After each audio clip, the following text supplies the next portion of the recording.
여러분, 지난주 말씀 제목을 기억하십니까?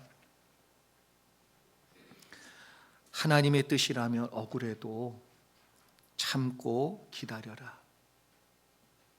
왜 이런 제목의 말씀을 여러분에게 전했는가 하면, 지난주 본문 속에 나온 모세의 마음을 생각해 보니 이 제목이 떠올랐고요. 우리들도 하나님의 뜻대로 했는데 나중에 되돌아보면 원망을 듣기도 하고 또 잘 풀리지 않아서 실망하는 그러한 일들이 많이 있기 때문에 이러한 제목의 말씀을 여러분과 나누었습니다. 여러분, 낙심하지 말고 하나님의 뜻이면 억울해할 필요도 없어요. 때가 되면 참고 있으면 하나님의 때에 반드시 역사하시고 이루실 것을 믿는 저와 여러분 되기를 소망합니다. 바로를 만나고 나오던 이스라엘의 기록관들이 모세와 아론을 만나자마자 원망하기 시작했습니다. 심지어는 하나님께서 다 보시고 너희에게 벌 주시기를 원한다, 참 저주와 같은 그런 말까지 퍼부었습니다. 그 순간 모세는 다르게 행동하지 아니하고 하나님께 나아가 기도하기 시작했고요. 하나님, 왜 애굽으로 나를 불러들이셔서 나로 하여금 이러한 모습을 보게 하셨습니까? 자기를 원망하는 사람들의 원망보다도 더 마음이 아팠던 게 뭐냐 하면, 이스라엘 백성이 그것 때문에 너무 고통스러워하는 거예요. 그것 때문에 고난을 겪고 있는 그 상태, 그 모습을 보니까 너무 힘이 들고 괴로운 모세가 하나님 앞에 눈물로 기도하듯 아뢰고 하나님께 이야기하고 있는 것이지요. 여러분, 모세는 또 무슨 죄인가 생각해 보면 그냥 하나님 뜻대로 했을 뿐인데, 그렇게 한 죄밖에는 없는데 사람들에게 원망을 듣고 심지어 저주와 같은 말까지 듣게 된 것이지요. 오늘 본문을 보면서 하나님께 간절히 기도하는 모세에게 하나님은 나타나셔서 하나하나 아주 자세하게 하나하나 응답하는 그러한 내용이 소개가 되고 있습니다. 여러분, 실망하지 마시고 하나님 앞에 나아가 기도하기를 기뻐하는 저와 여러분 되기를 소망합니다. 그래서 원망할 필요 없어요. 하나님 뜻대로 했으면 때가 되면 반드시 이루어진다는 믿음 가지고 모세처럼 기도의 자리로 나아가 기도하실 수 있는 저와 여러분 되기를 소망합니다. 그래서 이 말씀을 통해 하나님, 우리를 기도하는 우리의 기도를 들으시는 하나님이다 라는 것을 다시 한번 발견하기를 원하고, 염려하고 낙심하면 사실 아무런 변화가 일어나지 않습니다. 기적도 일어나지 않습니다. 그러나 하나님을 온전히 믿고 하나님의 말씀을 붙들고 기도하는 자에겐 하나님께서 반드시 모세에게 찾아오신 것처럼 찾아오셔서 만나주시고 응답해 주시는 역사가 있다는 것을 오늘 말씀을 나누며 함께 발견하는 이 시간 되기를 소망합니다. 먼저 1절과 2절 말씀 같이 보지요. 함께 보겠습니다. 같이 읽습니다. 시작. 여호와께서 모세에게 이르시되 이제 내가 바로에게 하는 말을 내가 보리라. 강한 손으로 말미암아 바로가 그들을 보내리라. 강한 손으로 말미암아 바로가 그들을 그의 땅에서 쫓아내리라. 하나님이 모세에게 말씀하여 이르시되 나는 여호와이니라. 아멘. 지난주에 우리가 5장 말미에 보니까 모세가 너무나도 마음이 아파서 하나님 앞에 나아가 기도하게 되는 그러한 내용을 우리가 살펴보았습니다. 하나님, 왜 아직까지도 이스라엘 백성을 구원하지 아니하시고 이대로 놔두십니까? 이게 끝의 말이었어요. 그런데 6장 초반에 나오는 첫 번째 하나님께서 해주시는 말씀의 내용 중에 뭐라고 나옵니까? 여호와께서 모세에게 이르시되 이제, 언제요? 이제. 여기서 말하는 이제라는 말은 히브리 말로 아타라는 말인데, 이 말은 즉시, 바로, 곧장. 저와 여러분이 기도하시면 하나님은 즉시, 바로, 곧장 응답의 내용을 만들어 가시고 준비해 가시고 이루어 가시는 줄 믿습니다. 하나님 우리의 기도를 들으시고 이제 하나님의 일들을 이루어 가시고 기도의 응답을 만들어 가시는 줄 믿으시기 바랍니다. 하나님께서 모세의 기도를 들으시고 지체하지 아니하시고 즉시 하나님의 응답의 과정으로 넘어가고 있음을 말씀하고 있습니다. 즉시 일할 뿐만 아니라 하나님께서 구체적인 일을 계획하고 계시고 하나님의 어떠한 계획 가운데 이루실 것인지를 소개하고 있습니다. 내가 바로에게 하는 일을 모세 내가 보게 될 것이다. 역사하시는 것을 본다고 말씀하고 있습니다. 어떤 손으로? 강한 손으로. 그것도 반복해서 하나님께서 하실 수 있는 능력이 있으시며 하나님의 손은 강한 손이라는 것을 반복해서 모세에게 확신을 주고 있는 것이지요. 그래서 이 강한 손이라는 표현은 하나님의 권능을 상징하는 표현인데 하나님만이 하실 수 있는 절대 능력으로 하나님께서 이루시겠다는 분명한 약속을 말씀하고 있는 것입니다.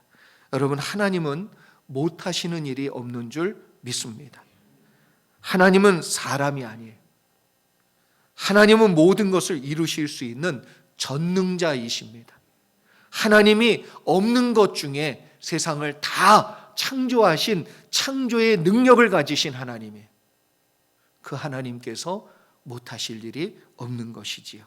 그래서 2절에 보면 뭐라고 말씀하냐 하면 나는 여호와라. 다른 말로 하면 모세야, 못 믿냐? 내가 하나님이야. 너 그렇게 불안해?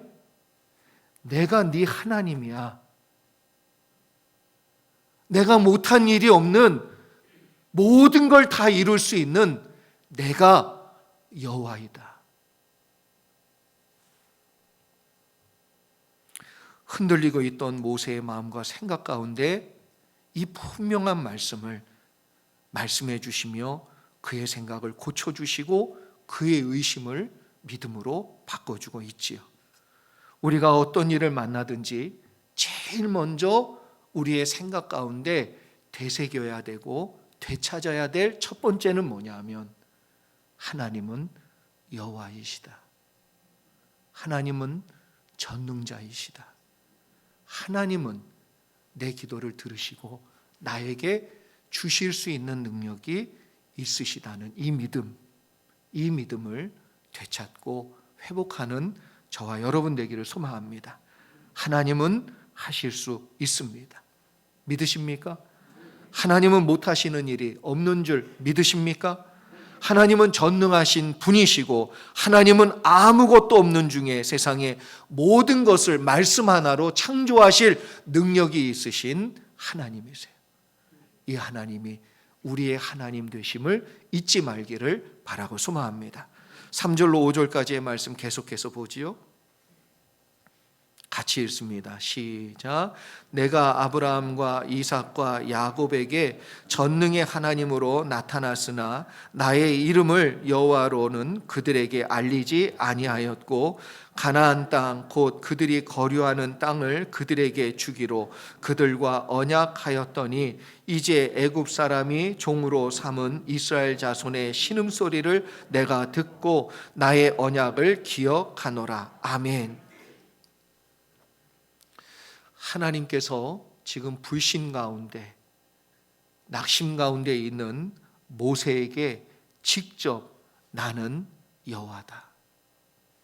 모세야, 내가 누군지 아냐? 내가 하나님이야. 너 왜 그거 잊고 있어? 내가 못하는 것이 없다라는 이 말씀을 해주고 있지요. 그러면서 하나님께서 기억하신 것이 있는 게 뭐냐 하면 아브라함과 이삭과 야곱과 그들에게 하나님은 전능하신 하나님이라는 걸 보여주셨어요. 아브라함에겐 낳을 수 없는 나이에, 정말 인간의 힘으로는 애를 낳을 수 없는 나이에 하나님이 아들을 주셨어요. 이삭은 자기의 능력으로는 해결할 수 없는 운물을 팔 때마다 하나님이 얻게 해 주셨어요. 야곱에게는 아무런 능력이 없었어요. 마마보이였습니다. 세상으로 얘기하면 무능력자였어요. 그런데 하나님이 그에게 12자녀를 주셨고 많은 소득을 얻고 다시 약속의 땅으로 아버지의 집으로 돌아올 수 있도록 역사해 주셨어요. 전능하신 하나님이 인생을 책임지시고 이루시는 하나님인 줄 믿습니다. 이 전능하신 하나님이 그들에게는 여호와다, 자기의 이름을 밝히지 않았지만 지금 이스라엘 백성과 모세에게는 내가 여호와다, 난 할 수 있는 능력이 있는 하나님이야 라고 분명히 말씀해 주고 있습니다. 심지어 그들과 맺었던 그 언약, 그 약속, 하나님은 아브라함과 약속한 걸 이루셨고요, 이삭과 약속한 걸 이루셨고요, 야곱과 약속한 걸 다 이루어 주셨어요. 그리고 그들과 함께 약속한 400년 뒤에는 너희의 백성을 다시 이곳으로 데려오리라. 이 땅이 너희의 땅이 되리라. 이 약속을 하나님이 기억하셨다는 겁니다. 하나님은 반드시 약속을 지키시는 분이심을 믿으시기 바랍니다. 여러분, 지키는 약속, 그건 어디에 달려있냐 하면 이 약속한 사람이 지킬 능력이 있느냐 없느냐에 따라서 그 약속은 진실이 되기도 하고 거짓이 되기도 한단 말이에요. 그런데 하나님은 어떤 분이시라고요? 약속을 지킬 능력이 있으신 줄 믿습니다. 모세처럼 우리가 환경과 상황을 보면서 불안하고 낙심하게 될 때 제일 먼저 붙들어야 되는 게 뭐냐면 하나님의 약속의 말씀이에요. 목사도 인간인지라 흔들릴 때가 있어요. 낙심할 때가 있고 캄캄해서 절망 가운데 있을 때가 있어요. 근데 다른 거 없어요. 다른 방법이 없습니다. 그게 목사가 됐든 30년을 믿었던 아니면 3개월을 믿었던 상관없어요.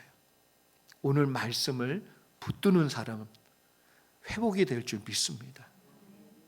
오늘 말씀이 나의 말씀이 되어서 나와 맺는 언약이 되어서 역사해 주시면 그 사람은 믿음 가운데 일어날 줄 믿습니다.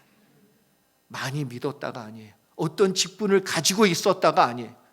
믿는 자에겐 오늘도 변함없이 아브라함에게, 이삭에게, 야곱에게, 그리고 모세와 이스라엘 백성에게 약속한 걸 기억하시고 이루시는 하나님이 우리에게도 말씀해 주신 대로 역사해 주실 것을 하나님은 기억하고 계셔서 반드시 응답하실 거예요. 여러분, 이 약속을 믿으시기 바랍니다.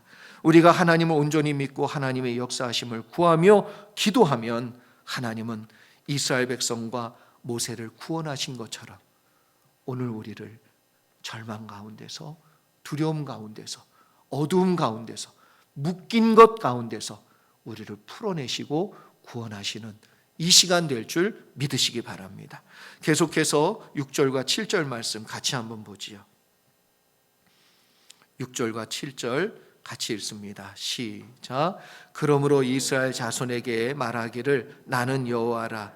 내가 애굽 사람의 무거운 짐 밑에서 너희를 빼내며 그들의 노역에서 너희를 건지며 편팔과 여러 큰 심판들로서 너희를 속량하여 너희를 내 백성으로 삼고 나는 너희의 하나님이 되리니 나는 애굽 사람의 무거운 짐 밑에서 너희를 빼낸 너희의 하나님 여호와인 줄 너희가 알지라. 아멘. 전능하신 하나님께서 모세에게 구체적으로 역사하실 내용들을 말씀해 주고 있습니다. 그 첫 번째가 뭐냐 하면 애굽 사람의 무거운 짐 밑에서 너희를 빼낼 것이요 애굽 사람의 무거운 노역에서 너희를 건져낼 것이라, 이렇게 말씀하고 있습니다. 하나님은 하나님의 백성이 어떠한 고난에 눌려 있는 걸 기뻐하시지 않으세요.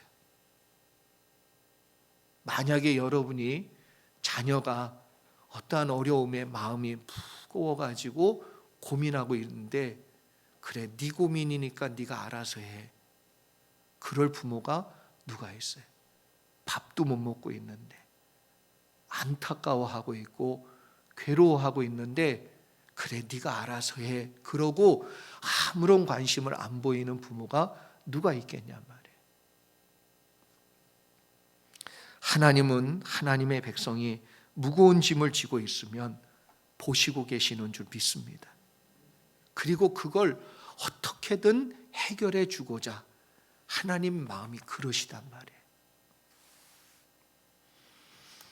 수고하고 무거운 짐진 자들아 다 내게로 오라, 내가 너희를 쉬게 하리라. 이 말씀을 믿으십니까?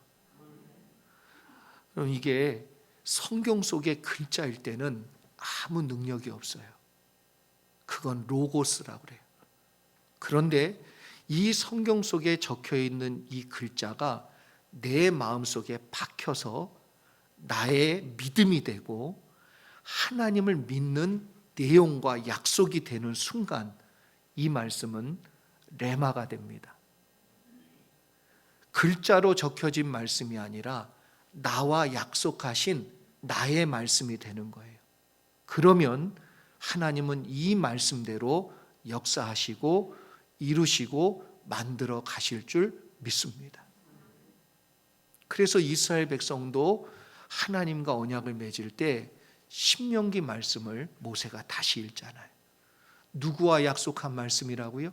시내산에서 1세대 이스라엘 백성과 한 약속인데 왜 모압 평지에서 2세대들과 다시 약속하냔 말이에요. 가나안 땅은 믿음의 사람이 들어가 차지하는 땅이에요.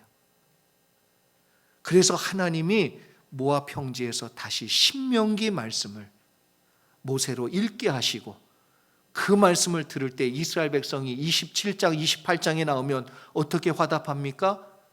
그들이 그 말씀을 듣고 아멘하여 할렐루야, 그 아멘 순간이 이 말씀이 내 말씀이 되는 거예요. 여러분이 하나님의 말씀으로 받아들이고 아멘할 때 나의 마음을 믿음으로 역사해 주시고자 나에게 주시고자 하는 말씀이 분명히 느껴져서 아멘할 때 하나님은 이 말씀대로 지금도 역사하실 줄 믿습니다. 아브라함에게 그렇게 하셨어요. 이삭에게도 그렇게 하셨고 야곱에게도 모세에게도 이스라엘 백성에게도, 그리고 오늘 하나님의 말씀을 아멘으로 받는 우리에게도 동일하게 하나님은 그 약속을 이루시는 하나님이 되실 줄 믿습니다. 그리고 두 번째는 능력의 팔로 애굽의 큰 심판으로 쳐서 이스라엘 백성을 속량하신다고 말씀하고 있습니다. 여기서 말하는 이 속량이란 말이 히브리 말로 가알이라는 말이에요. 가알. 이 가알이라는 말을 가장 잘 설명해 주고 있는 사건이 룻기에 나옵니다. 룻의 내용을 보면은 보아스가 친족의 의무와 책임을 다하기 위해서 나오미와 룻을 책임져 주지요. 그들은 가난했어요. 어려웠습니다. 심지어 나오미는 자녀가 없었어요. 이제 후사가 없으니까 미래가 없는 거예요. 그런 나오미와 룻을 보아스가 책임져 줌으로 말미암아 그 어려운 상황에서, 어두운 상황에서, 절망의 상황에서 속량해 주었다는 거예요. 건져 주었다. 그래서 뭐라고 표현합니까? 강한 팔로, 능력의 팔로. 하나님께서 이방 여자인 룻을 왜 귀하게 여기셨냐 하면 재산도 없지요, 바라볼 미래가 없어요. 남편도 죽었지요, 자식이 있는 것도 아니에요. 심지어 이 나오미, 시어머니 나오미가 어디로 간다고 그랬어요? 자기 고향으로. 그러면 룻은 이민 가는 거예요. 이방 땅으로 가는 거예요. 이스라엘 사람하고 룻은 완전히 다른 민족이에요. 우리가 너무 잘 알지 않습니까? 이 땅에서 이민자로 산다는 그 고난이 무엇이고 힘듦이 무엇인지 다 알고 있잖아요. 그래서 이방 땅에서 차별 대우를 받으며 살기로 작정해요. 왜 작정하지요? 여러분 룻기 1장 16절 말씀, 여러분은 앞에 있는 말씀을 보시기 바랍니다. 제가 한번 읽어드리지요. 룻이 이르되 내게 어머니를 떠나며 어머니를 따르지 말고 돌아가라 강권하지 마옵소서. 어머니께서 가시는 곳에 나도 가고 어머니께서 머무시는 곳에서 나도 머물겠나이다. 어머니의 백성이 나의 백성이 되고 어머니의 하나님이 나의 하나님이 되시리니. 여러분 룻이 어머니의 백성을 나의 백성으로 삼았고 어머니의 하나님을 내 하나님으로 삼았습니다라고 고백합니다. 하나님께서 룻을 왜 책임져 주셨어요? 언제 책임져 주셨어요? 이스라엘 백성이 나의 백성이 되었고 이스라엘의 하나님이 나의 하나님이 되었다라고 고백하는 이 순간, 하나님은 아브라함의 하나님, 이삭의 하나님, 야곱의 하나님, 이스라엘의 하나님이신 이 하나님이 룻의 하나님이 되신 줄 믿습니다. 그래서 책임져 주세요. 룻이 어머니의 백성을 자기 백성으로 삼고 어머니의 하나님을 나의 하나님으로 삼는 그 믿음과 결단의 순간, 하나님은 이스라엘의 하나님을 넘어 이제 이방 여자 룻의 하나님이 되어서 동행해 주시고 역사해 주셨어요. 보아스를 통해 룻이 모든 고통과 절망과 낙심에서 건진받습니다. 이걸 속량이라고 얘기해요. 오늘 우리가 살면서 예수 그리스도께서 우리를 위해 십자가에서 죽으시고 그 사랑으로 우리를 죄에서 속량해 주셨어요. 내 운명에서 속량해 주셨어요. 나의 삶에서 고통에서 속량해 주신 줄 믿습니다. 하나님을 믿는 여러분에게도 동일하게 이 역사가 분명히 있음을 믿으시기 바랍니다. 그래서 세 번째는 속량해 주신 하나님께서 우리를 이제는 어떻게 해 주셨다고요? 자기 백성으로 삼아 주시고 하나님이 우리의 하나님이 되어 주시는 역사를 만들어 주셨다는 거예요. 참 그런데 신기한 건 룻이 고백한 것과 하나님이 말씀하시는 이 내용이 너무 비슷해요. 문장의 표현이 너무 비슷합니다. 룻이 말한 것처럼 하나님이 자기 백성으로 삼아주시고 우리의 하나님이 되어주셨다는 것은 이스라엘 백성이 가는 곳곳마다 어떻게 한다고요?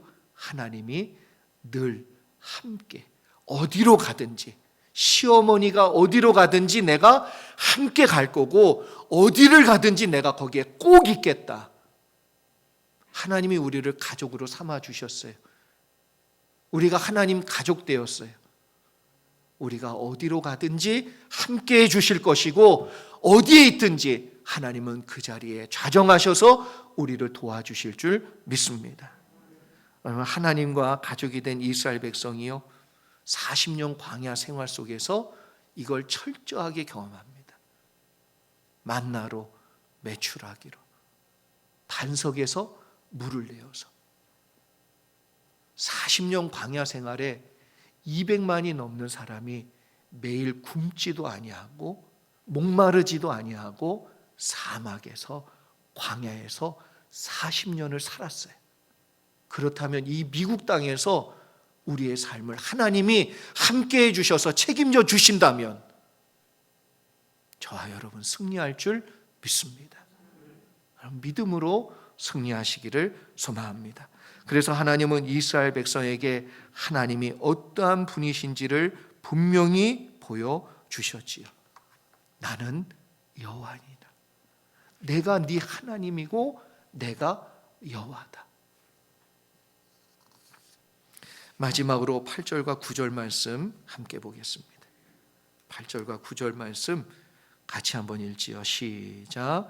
내가 아브라함과 이삭과 야곱에게 주기로 맹세한 땅으로 너희를 인도하고 그 땅을 너희에게 주어 기업을 삼게 하리라. 나는 여호와라 하셨다 하라. 모세가 이와 같이 이스라엘 자손에게 전하나 그들이 마음의 상함과 가혹한 노욕으로 말미암아 모세의 말을 듣지 아니하였더라. 아멘. 하나님께서 내가 너의 여호와다, 내가 너의 하나님이다, 내가 함께 해주겠다, 내가 도와주겠다, 이 놀라운 약속과 그리고 해방시켜 줄 거고 너에게 약속한 그 상을 반드시, 그래서 하나님께서 이 유업으로 맹세한 땅을 갈 수 있도록 인도해 주시고 심지어 그 땅을 기업으로 삼도록 역사해 주겠다는 분명한 약속을 주었어요. 그러면 이걸 듣는 이스라엘 백성은 어때야 됩니까? 기뻐해야지요. 기뻐해야지요. 삶이 어렵고 힘들어도 기뻐해야지요. 그런데 그렇지가 않다는 거예요.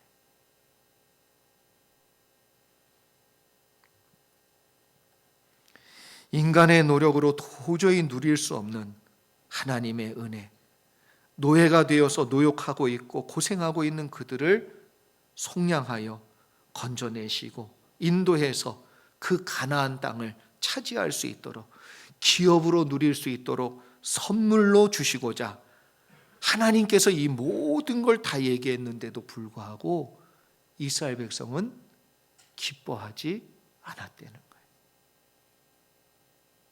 9절에 보면 이렇게 얘기합니다. 그들이 마음의 상함과 가혹한 노역으로 말미암아 모세의 말을 듣지 아니하였다. 현실의 문제와 고통으로 인해서 그들의 마음이 열리지 않는 거예요. 너무나 안타까운 상황입니다. 그런데 저와 여러분은 다르냐?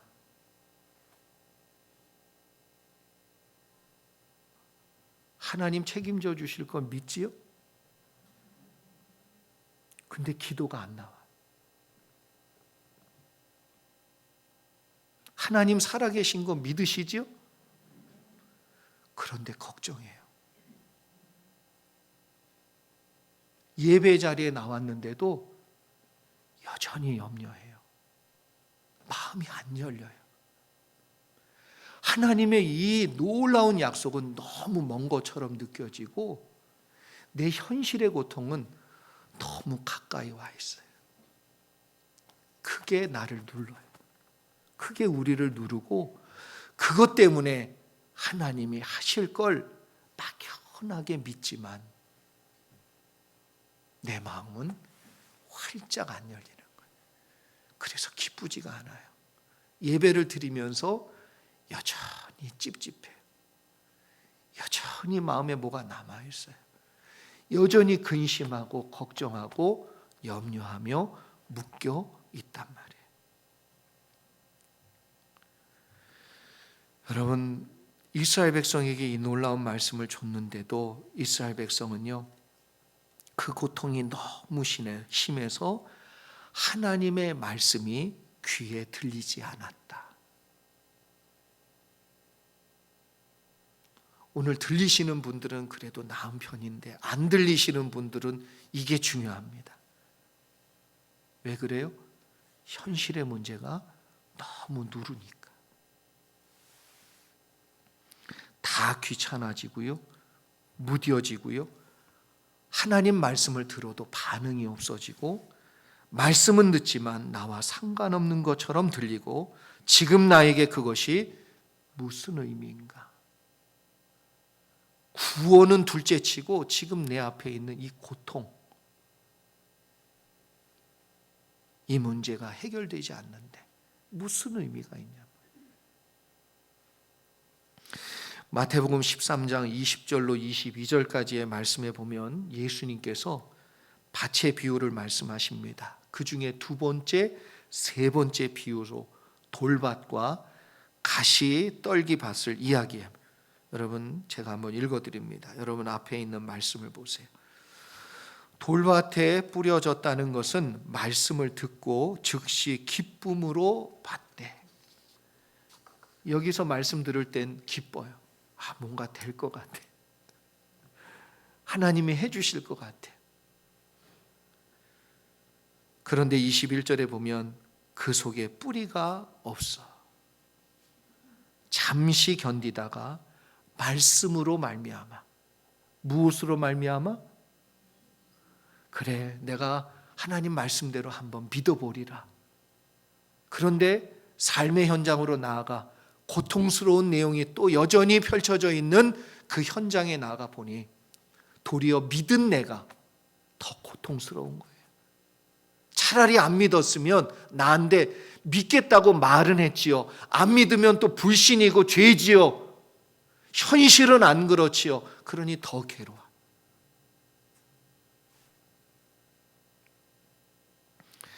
그래서 말씀으로 말미암아 환난이나 박해가 일어날 때에는 곧 넘어지는 자요. 혹시 이런 분 계십니까? 22절입니다. 가시떨기에 뿌려졌다는 것은 말씀을 들으나 세상의 염려와 재물의 유혹에 말씀이 막혀. 무엇이 막혔어요? 말씀이 막혔단 말이에요. 여러분, 음식이 이 안에 딱 막히면 뭐라고 얘기합니까? 체했다고 얘기해요. 근데 음식이 여기에 막히지도 않았는데 소화가 안 돼. 그때 의사나 한의원에 있는 한의사가 뭐라고 얘기하냐면 기체라고 얘기해요. 기가 체했대요. 왜 기가 체했죠? 근심과 걱정 때문에, 극심한 스트레스 때문에 기가 막혔어요. 기가. 그러면 여러분, 음식으로도 사람이 체하거나 기로도 체하면 맥을 못 춥니다. 힘을 쓸 수가 없어요. 하나님의 말씀이 막혔어요. 이게 내 안에 역사하고 능력을 나타내야 되는데 하나님의 말씀이 움직이질 않는 거예요.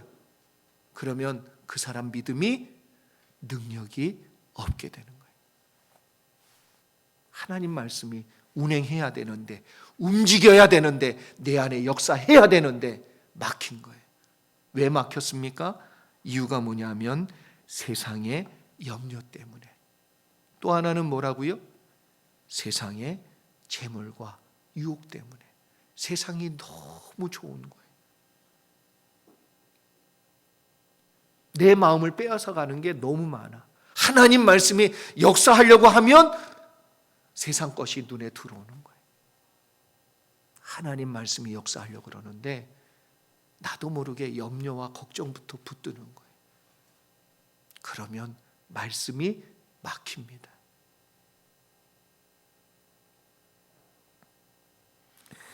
잘하는 것까지 됐는데 너무 안타까운 건 뭐냐 하면 열매가 없다는 거예요. 수십 년 말씀을 들었는데 말씀에 열매가 없는 거예요. 내가 수백 번, 수천 번 말씀은 들었는데 그 말씀이 내 열매는 아닌 거예요.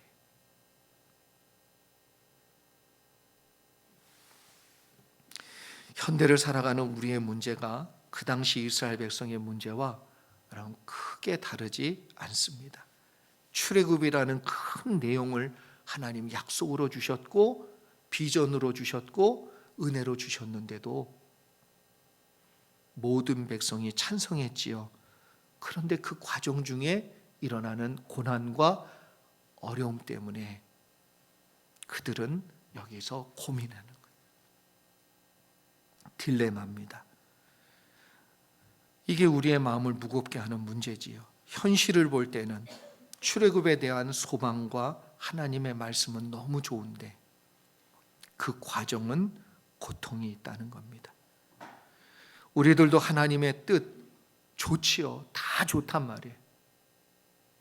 그런데 현실의 문제가 있고 나에게 직접 혹은 간접적으로 고통이 따르고 있고 걱정이 오고 염려가 오고 내가 볼 때는 걱정되고 염려되는데 어떻게 하란 말이에요. 그래서 싫기도 하고 나도 모르게 불만이 생기기도 한다는 것입니다.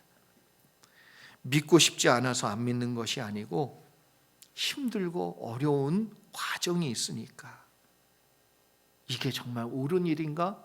그런 생각이 들 때도 있는 것이지요. 그러나 여러분, 이 순간이 중요해요. 언제나 이와 비슷한 순간이 여러분 가운데 반드시 있는데 이 순간 초이스예요.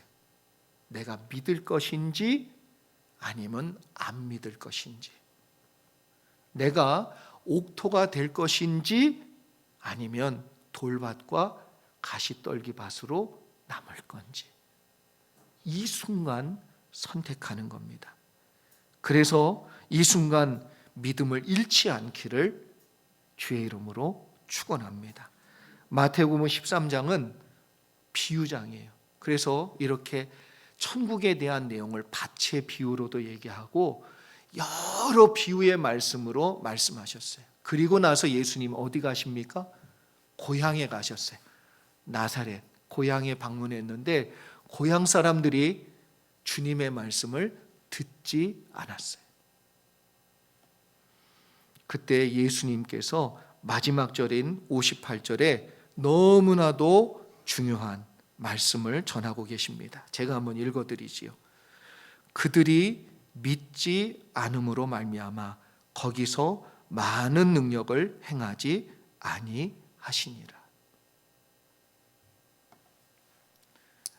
능력을 못 행하시는 것이 아니고 하나님은 많은 능력과 기적과 역사하심을 보여주실 그러한 능력에 전능하신 하나님이세요.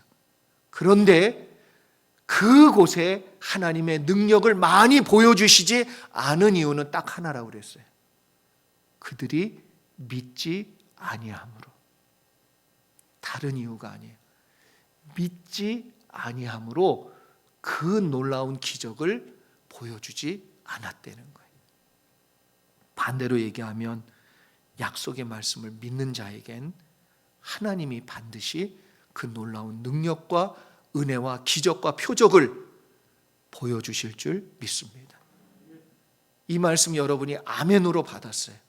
여러분의 말씀 되기를 주의 이름으로 축원합니다. 예수님이 마르다가 오라비의 죽음으로 인해서 슬퍼하며 울고 있을 때 뭐라고 말씀하셨다고요? 내가 믿으면 하나님의 영광을 보리라. 네가 정말 믿으면 하나님이 지금도 살아계시다는 그 놀라운 기적과 영광을 보리라. 저와 여러분이 여호와의 말씀을 끝까지 믿어, 그리고 분명히 믿어 하나님의 이 영광을 보는 귀한 은혜가 있기를 주의 이름으로 축원합니다. 우리 같이 기도하겠습니다.